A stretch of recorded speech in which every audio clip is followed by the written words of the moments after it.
Bonjour Christophe Béchu. Bonjour. En charge donc de la transition écologique, mais c'est vous aussi, votre ministère, qui chapeautez les transports. Et c'est vrai que c'est probablement le domaine qui va vous occuper le plus cette semaine, avec une fois de plus ce Noël 2022 qui s'annonce un peu cauchemardesque pour certains Français, des dizaines de milliers en tout cas. 200 000 voyageurs ont déjà vu leur billet de train annulé pour ce week-end en raison d'une grève d'une partie des contrôleurs. Ce n'est pas le week-end de Noël qu'on fait la grève, dit le porte-parole du gouvernement. D'abord, est-ce que vous êtes d'accord avec lui ? Tout à fait, je pense que ça abîme le droit de grève de faire ça un 24 et un 25 décembre. Après l'année qu'on a connue, après, je dirais même les années qu'on a connues, où il y a ce besoin de se retrouver. Le chiffre que vous donnez, 200 000 Français qui ne vont pas pouvoir prendre le train pour passer des moments avec leurs proches, ça n'est pas digne. Il n'y a aucune chance qu'on voit des améliorations d'ici demain, d'ici ce week-end ? D'ici demain, non, parce que le processus qui consiste à mettre en ligne les trains, à faire en sorte que les gens soient disponibles, fait que le sujet maintenant, c'est la semaine prochaine. C'est comment, dans des fêtes de fin d'année, où on le sait, il y a deux temps forts, un extrêmement familial qui arrive ce week-end et celui des fêtes de fin d'année, on ne se retrouve pas avec le même scénario dans quelques jours. Le contact que nous avons, que j'ai avec le président de la SNCF, il est constant. Mon message, il est très simple. Il est celui de tout le gouvernement. C'est appeler les grévistes à la responsabilité dans un contexte, je le redis, où cette grève, elle n'est pas soutenue par les organisations syndicales, qui n'appellent pas à la grève.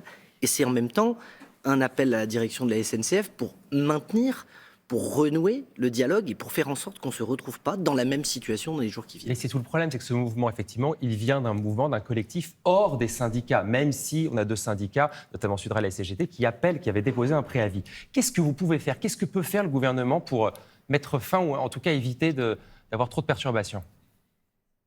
D'abord, dans cette affaire, il y a eu des négociations syndicales, salariales, 12% d'augmentation sur les années 2022 et 2023 qui ont été consenties, ce qui explique que ce ne soit pas un mouvement qui soit généralisé à l'échelle de l'entreprise. Mais on a, vous l'avez dit, une situation qui est perdante-perdante, puisqu'on a à la fois des Français qui vont être privés de train, un mouvement qui n'est pas bon pour l'image de l'entreprise, et un mouvement qui n'est pas bon non plus, je le pense, ni pour les grévistes, ni pour les revendications qu'ils portent. Donc, qu'est-ce que vous pouvez faire ? En appelant le président de la SNCF, en prolongeant les échanges que j'ai eus, je l'ai appelé à prendre de nouvelles initiatives pour qu'on ne soit pas dans cette situation. Et dans la matinée, il annoncera de nouvelles initiatives pour précisément faire en sorte qu'on ne soit pas dans la même situation la semaine prochaine. Donc le but maintenant, c'est d'essayer de sauver le nouvel an alors qu'il y a un nouveau préavis qui est déposé la semaine prochaine ? C'est exactement ça, c'est qu'on ne se retrouve pas la semaine prochaine dans la même situation. On sait qu'on a une durée incompressible pour faire en sorte de pouvoir mettre des trains ou au contraire les suspendre. Donc le sujet n'est plus la journée de demain ou d'après-demain, le sujet c'est la semaine prochaine. Je le redis, une grève de ce type, elle est perdante pour tout le monde, elle abîme l'exercice du droit de grève et elle n'est pas digne. Si le mouvement se prolonge jusqu'à la semaine prochaine, vous avez déjà une visibilité sur ce que pourrait être le trafic pour le nouvel an ? Pas encore. Donc ça, en tout cas, il y aurait des perturbations de nouveau de ce Tout style-là. le sujet, c'est vraiment de faire en sorte qu'on n'y soit pas, c'est ce à quoi nous appelons. Je reviens quand même sur ce que vous pouvez faire, parce qu'on a l'impression effectivement d'une sorte d'impuissance des pouvoirs publics face à ce mouvement. La droite notamment, les oppositions, appellent à réquisitionner certains contrôleurs, comme on l'avait vu par exemple chez Total Energy ou dans les raffineries au mois d'octobre. Est-ce que c'est possible ? Est-ce que vous pourriez le faire ? Ces réquisitions, elles ne sont pas intervenues au bout de 24 heures. Elles sont intervenues à partir du moment où on a un blocage qui s'était prolongé sous le contrôle de la justice, puisque le droit de grève est un droit constitutionnel. Donc vous ne portez pas atteinte à ce droit de grève dès que vous avez l'annonce d'un mouvement. Ça ne correspond pas aux droits existants en France. Donc les appels à des réquisitions, ils permettent certainement de faire les manchettes des journaux, mais ils ne sont pas constitutionnels. Donc ça, vous êtes un peu impuissant, vous ne pouvez pas le faire. Ça n'est pas une solution qui est applicable. On est dans le contexte d'une entreprise, même si l'État en est actionnaire, et dans ce contexte, c'est par la négociation qu'on sort de ce type de situation. Mais comment on négocie quand on n'a pas de représentants syndicaux en face, quand on a un mouvement, un petit peu comme c'était passé aux Gilets jaunes d'ailleurs, où effectivement, dans une autre mesure, mais les syndicats n'étaient pas là pour négocier face au pouvoir public. C'est bien toute la difficulté, et en même temps, c'est bien aussi la limite de ce mouvement. C'est qu'on se retrouve avec une minorité à l'intérieur de l'entreprise qui dégrade l'image de l'ensemble, alors même que le dialogue social au cours de ces dernières semaines et de ces derniers mois à la SNCF a été une réalité et qu'on ne peut pas dire qu'on parte de rien. Vous comprenez quand même malgré tout les revendications de ces contrôleurs qui disent nous, effectivement, on a une partie de notre salaire en prime, ça compte pas pour les retraites. Quand on est en vacances, on a notre salaire qui est amputé d'une grosse partie de son montant. On peut tout entendre, on peut discuter de tout. Vous ne faites pas grève un 24 et un 25 décembre.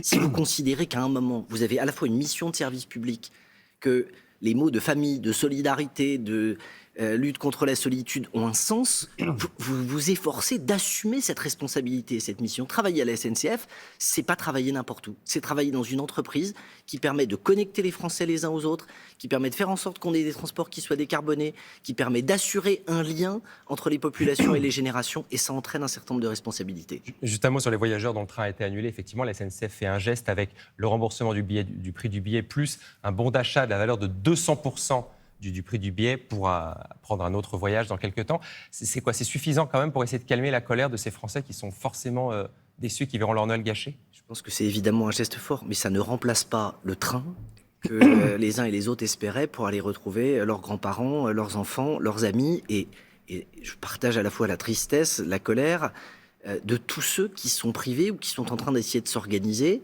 Je me réjouis de voir que il y a des gens qui, précisément par esprit de solidarité, se proposent d'aller faire du covoiturage alors qu'ils n'y pensaient pas. Mais c'est une situation qui est évidemment dégradée et qui, je le redis, est perdante pour tout le monde à la fin. Dernière question sur les transports, Christophe Béchu. La réforme des retraites sera présentée vers le 10 janvier. Est-ce qu'on doit craindre un mois de janvier, février, perturbé, noir dans les transports publics? Chaque chose en son temps. Cette réforme, elle a été annoncée pendant la campagne présidentielle. Elle prend personne en traître. Elle a déjà eu lieu dans la quasi-totalité des pays qui nous entourent. Et c'est un enjeu de solidarité. C'est comment, dans un pays où on vit de plus en plus vieux, où on a besoin de faire en sorte de pouvoir conforter le niveau des petites retraites et où en même temps, le nombre d'actifs rapporté au nombre de retraités ne va pas augmenter, on est capable de dégager de la richesse complémentaire pour faire vivre cette solidarité. Tout ça sera présenté mi-janvier. Ce sera l'occasion d'un nouveau dialogue social et parlementaire. Vous êtes donc en charge, et surtout de la transition énergétique, écologique, Christophe Béchu. Vous êtes rentré de la COP 15 sur la biodiversité qui se tenait à Montréal, au Canada. Les pays du monde entier s'engagent notamment à protéger 30% de la planète d'ici 2030 et à débloquer 30 milliards de dollars d'aide annuelle pour la conservation pour les pays en développement, les pays du Sud notamment. Est-ce que cet accord, concrètement, au-delà des chiffres, au-delà de ce qui est sur le papier, ça va avoir des effets concrets sur la biodiversité dans les années qui viennent? La réponse est oui. C'est un accord qui est historique, qui a été salué comme tel à la fois par le secrétaire général de l'ONU, par d'innombrables ONG, et qui, vous l'avez dit, est le premier accord contraignant dans lequel 196 pays se retrouvent, avec des engagements qui sont chiffrés, avec des dates et avec des moyens. Les conséquences de ça, vous avez évoqué quelques-uns des points principaux, en particulier la préservation de 30% des terres et de 30% des mers, ça va donner lieu à un cadre de protection, à la fois dans un pays comme le nôtre, parce qu'on va décliner une partie de cet accord en adaptant ce qu'on appelle notre stratégie nationale biodiversité, mais à une échelle plus large. La France, le Costa Rica, le Royaume-Uni, avec 113 autres pays, dans le cadre d'une coalition pour la haute ambition pour la nature, se sont fixés comme ambition de définir un cadre particulier. On s'est doté d'un secrétariat, d'une plateforme qui va nous permettre d'échanger nos bonnes pratiques et de définir en 2023 ce cadre de protection amplifié. Les négociations ont été longues, difficiles, notamment sur certaines questions comme les pesticides. Et là, on voit qu'effectivement, sur les pesticides, l'Europe, la France s'est retrouvée très isolée par rapport aux États-Unis, par rapport aux pays d'Amérique du Sud notamment. Ça a été un des points principaux de cette bataille, parce qu'il n'y avait que l'Europe qui demandait une trajectoire de réduction de pesticides qui soit chiffrée. On a été rejoint par la Colombie, on a été rejoint par d'autres pays, mais on a fait bloc au niveau européen et on en a fait un point et une ligne rouge dans les négociations. Et on a obtenu là-dessus la nécessité de la réduction des risques liés aux pesticides avec une division par 2 de ces risques dans les 10 ans qui viennent, ce qui est historique et extrêmement important, et ce qui explique l'âpreté des négociations avec certains pays nous expliquant que pour nourrir leur population, ils ne voulaient pas s'engager dans des trajectoires de réduction, de ce qui permet parfois de stimuler les récoltes. Mais à court terme, parce que les conséquences ensuite sur la nature ou sur la santé, elles ne sont pas bénéfiques quand vous vous projetez sur le moyen terme. Juste un mot pour finir. C'est vrai que la radicalité, notamment des jeunes, qui veulent toujours qu'on aille plus loin, qui trouvent que cet accord il est largement insuffisant, et une partie des Français qui, au contraire, disent nous, on n'arrive plus à suivre avec la fin des voitures thermiques notamment. Est-ce qu'on ne va pas vers un fossé de plus en plus grand entre les générations, entre des Français sur des questions de l'écologie? Il y a 1 million d'espèces sur les 8 millions que compte notre planète qui sont menacées d'extinction. On a aujourd'hui des trajectoires d'augmentation des températures qui menacent la façon dont on vit. Donc, je comprends que certains n'aient pas envie de changer, mais on n'a pas le choix. Nos comportements et nos usages doivent s'adapter. Et en même temps, on ne réussira pas la transition écologique, on ne réussira pas la préservation de la nature si on le fait contre les Français. si on en fait un nouveau sujet de dispute, de débat, de polémique. On a besoin de tout le monde. Et donc, il faut trouver un chemin entre ceux qui considèrent qu'on va pas assez vite et ceux qui, à l'inverse, considèrent que ça va trop vite, en ayant à la fois une attention particulière aux plus fragiles, parce que la dimension de solidarité et de transition juste, elle est nécessaire, et en même temps, avec une pédagogie et une clarté dans les objectifs. Merci beaucoup Christophe Béchu d'avoir été l'invité des 4V. Bonne journée.